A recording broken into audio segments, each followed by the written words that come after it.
അങ്ങ് ഒരുപാട് കാലം അമേരിക്ക കഴിഞ്ഞ ആളാണല്ലോ. അതെ. അപ്പൊ ഇപ്പോഴും അമേരിക്കയിലൊക്കെ പോകാറുണ്ടല്ലോ ഇടയ്ക്ക്. 3 മക്കൾ അവിടെ ആയതുകൊണ്ട് പോകാതിരിക്കാൻ അവിടെ ഒരു വീടുണ്ടായിരുന്നല്ലോ, അത് ഇപ്പോഴും ഉണ്ട്. അത് ഒരു മകൻ കൈയടക്കി ചെയ്യുക. ഇനി കിട്ടത്തില്ല. ഓക്കെ. അപ്പൊ ഈ ബ്രെയിൻ ഡ്രെയിൻ എന്ന് പറയുന്ന ഒരു സംഭവം നമ്മള് ഇപ്പൊ അമേരിക്ക പോലെയുള്ള എത്രയോ രാജ്യങ്ങളിലേക്ക് നമ്മുടെ ആൾക്കാർ പോകുന്നുണ്ട്. ആ പ്രതിഭാസത്തെ നമുക്ക് നിർത്തിക്കാൻ പറ്റുമോ? ഒരിക്കലും നിർത്തിക്കാൻ പറ്റില്ല. കാരണം ഇന്ത്യവേ ഇപ്പൊ അമേരിക്കയിൽ ബ്രെയിൻ ഡ്രെയിൻ ഇല്ലല്ലോ, നേരെ തിരിച്ച് റിവേഴ്സ് ആണല്ലോ. അപ്പൊ നമ്മളിപ്പോ ഞാനിപ്പോ എഞ്ചിനീയറിംഗ് പാസ്സാകുന്നു, മെറ്റലർജിക്കൽ എഞ്ചിനീയറിംഗ്. അക്കാലത്ത് എന്റെ ജന്മനാട്ടില് ഒരു ജോലി കിട്ടുന്ന പ്രശ്നമേ ഇല്ല. അപ്പൊ എനിക്ക് എന്താ ഓപ്ഷൻ ഉള്ളത്? വെളിയിൽ എവിടെയെങ്കിലും ജോലി കിട്ടുന്നിടത്തേക്ക് പോവാന്നുള്ളത്. ഒരു പരിധി വരെ ഇപ്പോഴും അതേ സിറ്റുവേഷൻ. പക്ഷെ അതിന് ചെറിയ വ്യത്യാസമുള്ളതെന്ന് പറഞ്ഞാൽ ഇപ്പം തന്നെ നഴ്സിംഗ് പ്രൊഫഷൻ ക്രിട്ടിക്കൽ ഷോർട്ടേജ് ഉണ്ട് ഇന്നും കേരളത്തിൽ. 1000 ചില്ലാനം ആശുപത്രികളുള്ളത് കൊണ്ടും നമ്മുടെ ആരോഗ്യ മേഖല വളരെയധികം ആരോഗ്യപരമായതുകൊണ്ടും ഒക്കെ. പക്ഷേ കാര്യമായിട്ട് ഈ പ്രൊഫഷനിൽ നിന്ന് വെളിയിലേക്ക് ആളുകൾ പോകുന്നുണ്ട്. മെയിൻ കാരണം എന്ന് പറഞ്ഞു കഴിഞ്ഞാൽ ഒരു ജോലി പ്രൊഫഷനിൽ നമ്മൾ ആദ്യം കാണുന്ന ബെനിഫിറ്റ് ശമ്പളം തന്നെയാണ്. ഇവിടെ കിട്ടുന്നതിനേക്കാളും 10 ഇരട്ടി ശമ്പളം വേറെ അടുത്ത് കിട്ടുകയാണെങ്കിൽ തീർച്ചയായിട്ടും പോകും.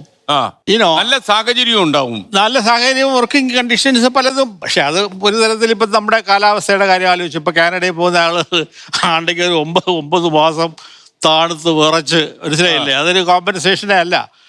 പക്ഷേ ഈ സാമ്പത്തികമായിട്ടുള്ള ഇത്, പിന്നെ പലർക്കും പല പ്രൊഫഷണലിലും ഒരു ഹയർ ലെവലിലേക്ക് പോകാനുള്ള സാഹചര്യം, അക്കാഡമിക് സാഹചര്യം, ഇതൊക്കെ നിലനിൽക്കുകയാണ്. പക്ഷെ ഇതിനകത്ത് ചെയ്യാൻ സാധിക്കുന്ന ഒരു കാര്യം ആക്ച്വലി ഇത് ഇപ്പം IIT നിന്നും എയിംസിൽ നിന്നൊക്കെ പാസ്സാകുന്ന പ്രൊഫഷണൽസ് ഒരു കൺട്രോളും ഇല്ലാതെ നാടുവിടുക. കാരണം അവർക്ക് വേണ്ടി ലക്ഷങ്ങളോ കോടികളോ സർക്കാർ ചെലവാക്കുന്നുണ്ട്. പിന്നെ നമ്മുടെ നീതിയാ. അതെ, മനസ്സിലായില്ലേ? അതിന് ഒരു ചെക്കുമില്ല. പക്ഷേ പാവപ്പെട്ട ഗൾഫ് രാജ്യങ്ങളിൽ, ഗൾഫ് രാജ്യങ്ങളിൽ പോകുന്ന ആയമാര് സ്ത്രീയാണെന്നുണ്ടെങ്കിൽ, കല്യാണം കഴിച്ചാൽ 28 ആയതാണെങ്കിൽ അവർക്ക് എമിഗ്രേഷൻ ക്ലിയറൻസ് വേണം. മനസ്സിലായി? എന്ത് നീതിയായത്? ആലോചിച്ച് നോക്കൂ. ഇവരെങ്ങനെയെങ്കിലും പോയി എവിടെ പോയെങ്കിലും ജീവിക്കട്ടെ എന്നുള്ളതല്ല, അവരെ റെസ്ട്രിക്റ്റ് ചെയ്യുന്നു. പക്ഷെ മറ്റിടത്ത് ഏതൊരു വിധത്തിലുള്ള റെസ്ട്രിക്ഷൻസും കാണുന്നില്ല. ഒരു നേഷൻ്റെ ഏറ്റവും വലിയ സമ്പത്ത് എന്ന് പറയുന്നത് ഹ്യൂമൻ റിസോഴ്സസാണ്. അത് നമ്മൾ വളരെയധികം റിച്ചാണ്. ചൈന അതുപോലെ റിച്ചാണ്. അമേരിക്കയിലുള്ള അവരുടെ എന്താ പറയുക, എത്രയോ കാലമായിട്ട് കുടിയേറ്റം എന്നുള്ളത് വളരെ പോസിറ്റീവായിട്ട് കണക്കാക്കി അതിനെ ഗ്ലോറിഫൈ ചെയ്തെന്ന് മാത്രമല്ല, സ്റ്റാച്യു ഓഫ് ലിബർട്ടിയെ കാര്യം അറിയാമല്ലോ. ഇപ്പോഴും അമേരിക്ക അവിടെ തനതായ വൈറ്റ് വാസ്പ് എന്ന് പറയും, വൈറ്റ് ആംഗ്ലോ സാക്സൺ പ്രൊട്ടക്ഷൻ, അവരുടെയൊക്കെ ജനന നിരക്ക് വളരെ കുറവാണ്. ഇപ്പോൾ ഇമിഗ്രേഷൻ ഇല്ലാന്നുണ്ടെന്നുണ്ടെങ്കിൽ അവരുടെ പോപ്പുലേഷൻ താഴോട്ട് വരും. പക്ഷേ എവൻച്വലി ഈ ഇമിഗ്രേഷൻ പോളിസി അവിടെ ഒരിക്കലും അവസാനിക്കാൻ പോകുന്നില്ല. അതാണ് അവരുടെ മെയിൻ സോഴ്സ്.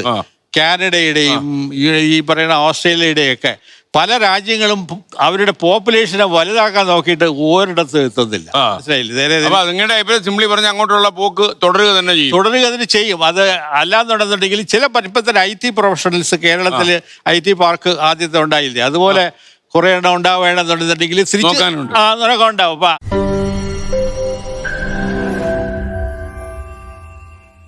ലോകത്തെവിടെയായാലും ഏത് സമയത്തും 24 വാർത്തകളും ഓഗ്മെന്റഡ് റിയാലിറ്റി പാക്കേജുകളും എക്സ്പ്ലെയിനറുകളും വിശദമായി കാണാൻ ഞങ്ങളുടെ YouTube ചാനൽ നിങ്ങൾക്ക് സബ്സ്ക്രൈബ് ചെയ്യാം.